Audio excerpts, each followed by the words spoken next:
Welcome to our channel knowledge of pharmacy. मैं उपेंद्र वर्मा हाजिर हूँ आपके सामने फार्मास्यूटिकल केमिस्ट्री सेकेंड का एक टॉपिक जो कि डी फार्म सेकेंड ईयर का सिलेबस है। और ये जो है इसमें देखते हैं, क्योंकि first part adrenergic drug हमने अपलोड कर दी है, तो ये इसमें हम देखेंगे anti adrenergic drug. Anti मतलब विरोध करना, ठीक, या दुश्मनी मोल लेना।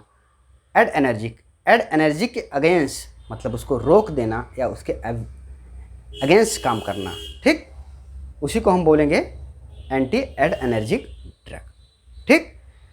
तो इसकी हम डिफिनेशन देखते हैं।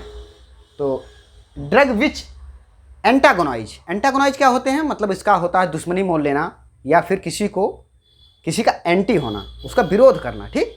टू द एक्शन ऑफ सिम्पैथोमाइमेटिक्स, जो सिम्पैथोमाइमेटिक्स का एक्शन हमारी बॉडी में हो रहा है उसका ये विरोध करे। यानी कि जो हमारी सडन जो हमारा हार्ट फ्लो यानी हार्ट बीट बढ़ेगी तो ब्लड फ्लो बढ़ेगा।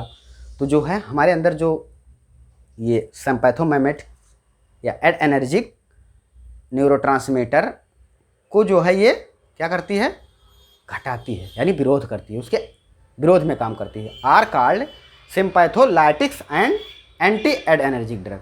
उसको हम क्या बोलेंगे, या तो सिम्पैथोलाइटिक्स बोलेंगे या फिर एंटी एड एनर्जिक ड्रग, क्योंकि जो है उससे दुश्मनी मोल ले रही है, उसके एक्शन को ये रोक रही है, ठीक। They are also known as sympathetic blocking agent या सिंपैथिक ब्लॉकिंग एजेंट हम बोल सकते हैं कि ऐसी दवा, ऐसा एजेंट जो कि सिंपैथो को रोक रही है, ब्लॉक कर रही है, ठीक, ब्लॉकिंग एजेंट। या फिर आप कह सकते हैं anti adrenergic agent inhibit the signal of epinephrine and non epinephrine के सिग्नल को ये ब्लॉक कर रहे हैं या इनहिबिट कर रहे हैं, रोक रहे हैं। दे प्राइमरली पोस्ट सिनेप्टिक्स, जो पोस्ट सिनेप्टिक हमारी नर्व है वो अपने फार्माकोलॉजी में पढ़ा होगा। तो post synaptic adrenergic receptor जो होते हैं वो उसको जो है antagonize alpha and beta receptor, antagonize blocker inhibiting the downstream cellular signaling pathway of receptor, ठीक, जो पाथवे यानी रास्ता है, ठीक, रिसेप्टार का रास्ता है, उसी को ये ब्लॉक करती, ठीक, ऐसी ड्रग होती हैं। तो इसका क्लासिफिकेशन देखते हैं। तो क्लासिफिकेशन सबसे पहले हम 3 भागों में कैटेगराइज किया गया है। तो सबसे पहले adrenergic receptor blocking agent, वो जो कि एड एनर्जिक रिसेप्टार को ब्लॉक कर रहे हों, ऐसे एजेंट। तो इसमें 2 हैं, ए में अल्फा एड एनर्जिक ब्लॉकर और बीटा एड एनर्जिक ब्लॉकर। इसके 2 कैटेगराइज किए गए हैं 1 में, ठीक, अल्फा और बीटा। तो सबसे पहले हम अल्फा को देखते हैं। तो अल्फा 1 एड एनर्जिक ब्लॉकर, तो इसके अंतर्गत कौन सी ड्रग आती हैं, पैरोजोसिन एक ड्रग इसके अंतर्गत आती है। अब अल्फा 2 एड एनर्जिक ब्लॉकर के अंतर्गत कौन सी ड्रग आती है, योहिब्राइन इसके अंतर्गत आती है। अब दोनों alpha 1 and alpha 2 adrenergic blocker जो दोनों को इनहिबिट करते हैं, तो ऐसी कौन सी ड्रग है, फिनॉक्सीबेंजामाइन या पेंथामाइन, ये 2 ड्रग इसके अंतर्गत आती है। अब बात करते हैं बीटा एड एनर्जिक ब्लॉकर की। तो इसके अंतर्गत कौन सी ड्रग आती है, ठीक।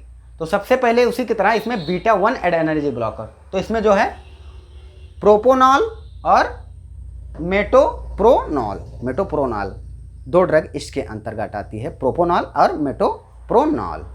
अब बीटा 2 एड एनर्जिक ब्लॉकर, इसके अंतर्गत बुटॉक्सीमाइन एक ड्रग आती है। अब उसी की तरह beta 1 and beta 2 adrenergic receptor blocker, तो इसके अंतर्गत यही पहली वाली ड्रग ये दोनों को ब्लॉक करती है, ठीक, प्रोपैरानोलोल, ये इसके अंतर्गत एक ड्रग ये आती है। अब number 2 adrenergic neuron blocking agent, जो हमारे न्यूरॉन को जो असेंडिंग डिसेंडिंग का काम करते हैं उसको ब्लॉक करे। तो ऐसी ड्रग जो है इसके अंतर्गत किस आती है, गुनाथिडीन क्या कहते हैं, गोनिथिडीन इसके अंतर्गत आती है। Agent inhibiting synthesis of the catecholamine. Catecholamine क्या होते हैं? एक प्रकार के डीए और उसके Na के सिंथेसिस में हमारी हेल्प करते हैं, और ये जो है उनको ब्लॉक करते हैं, जैसे मेथाइल डोपा। ठीक, अब हम इसमें ड्रग पढ़ते हैं। ठीक, तो ड्रग जो है, दो ड्रग बहुत इंपॉर्टेंट है जो कि आ भी सकती है एग्जाम पॉइंट में। टोलाजो लाइन जो जिसका ब्रांड नेम है सिनोनिम पायरिसोकोलिन है। ठीक, और केमिकल नेम की बात करें तो 2 बेंजाइल 2 एमिडाजोलिन। ठीक, फिजिकल प्रॉपर्टी की बात करें तो सबसे पहले नेचर इसकी प्रकृति आती है। तो वाइट बिटर यानी सफ़ेद रंग का बिटर कड़वा पाउडर होता है, और विथ कैरेक्टरिस्टिक ऑर्डर के साथ। सॉल्युबिलिटी की बात करते हैं तो वाटर में ये सॉल्युबल है, सॉल्युबल इन वाटर। ट्रीटमेंट की बात करते हैं जो कि बहुत इंपॉर्टेंट होता है। ट्रीट ऑफ रेनॉल्ड सिंड्रोम क्या होते हैं? ये आप विंटर में देखेंगे या सर्दियों में जो है हमारी त्वचा को कंट्रैक्शन जब होता है तो सही ब्लड नहीं पहुंच पाता, पूरी तरह से ब्लड नहीं पहुंच पाता, जिसके कारण सफ़ेद या हमारी स्किन जो है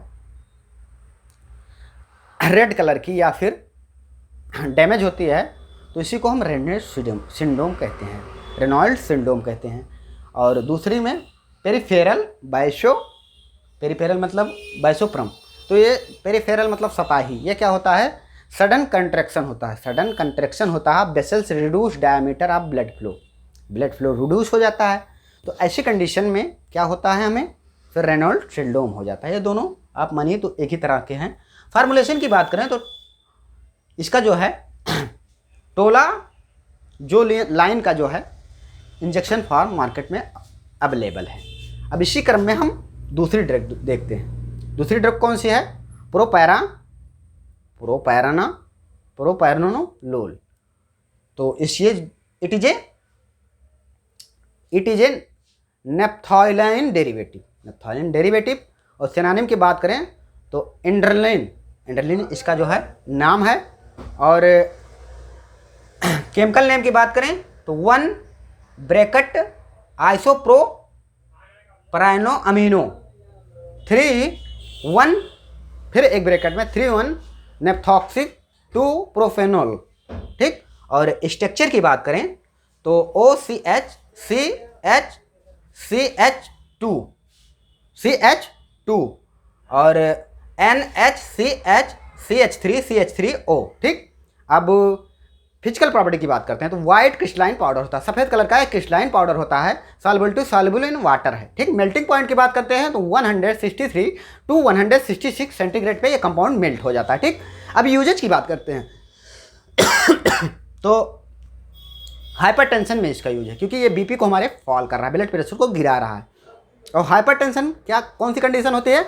हमारा बीपी जो है इंक्रीज कर जाता है, बढ़ जाता है। ठीक, तो उस कंडीशन में इसको यूज करते हैं। कार्डियक एरिथमेटिक क्या होते हैं? Electric impulse heart do not work properly work नहीं करते हैं, तो ऐसे कंडीशन में यूज करते हैं। और एमआई में यूज करते हैं। एमआई आपने देखा होगा, माइकार्डियल इन्फ्रैक्शन, ये भी हार्ट की डिजीज है, इसमें यूज करते हैं। तो प्रोपोनल की टेबलेट और इंजेक्शन दोनों फॉर्म में अवेलेबल है, आप हमारा स्क्रीनशॉट ले सकते हैं। फिर मिलते हैं हम नेक्स्ट वीडियो में। Okay, thanks.